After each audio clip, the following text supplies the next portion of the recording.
Leibak asuk luraba tanja asida politics touduna Pham Munabagi Thouong kya Chatharakliba Asida maikei kayadagi Pendaba Khollao kya Laonarakpa ngasisu Leptri hiramasiga mari lenina Kakching district ki sugunu HC ki manung channa leiba Pangantabi da ngasi mera paibi singna jangsen kiba khongjang amada saruk yakibi mera paibi gi luchingbi amana hai nongtombam birena chief minister ki famdagi resign toba yaningde miyam gi punsi amadi lan thum kannaba miyam na thagat kiba minister amadi MLA singna leibak kanbagi muhutta Pham Munabagi lalong kya Chatharakliba si khudakta lepu Leibak hana kansi Pham di kona chamarak hana PIBI Chief Minister Sindok Sinzin Toba Asidi miyam ki apamba nate miyam ki apamba di pukchil sengna mathongna leina nupa thokna leibak kanbada mangsil thana thabak tobuduni Manipurda President rule thambasu yaroi irang asi hek horakpadagi ima leibak kananaba thokle kiba khungakpa sing amata fawa yaroi hainsu ma makhatana phongdokhi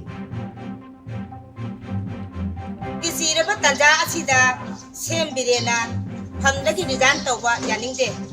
Manipurda pya thamba mama obi ekhona yaba ngamjaro Manipurgi khokiga maitaiga asiyona sukna riba lan phamasida makok thongba mapi mapa obi riba singna tawbi riba je ekhoi yajaningde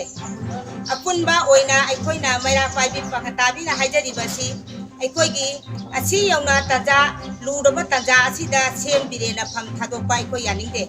athuba matamda Pham asibu handin biduna Manipurgi ingna chigna tangdu laitaba punsi ma hanagumna handil handiu achaw wasa sing sina Pham Munabagi da akoina tawjari baching do akoi yajaningde Pham Munabagi oina oiraga di topiro ngasidagi athuba matamda sem handil hanbiduna tangdu laitaba punsi ma ohendiu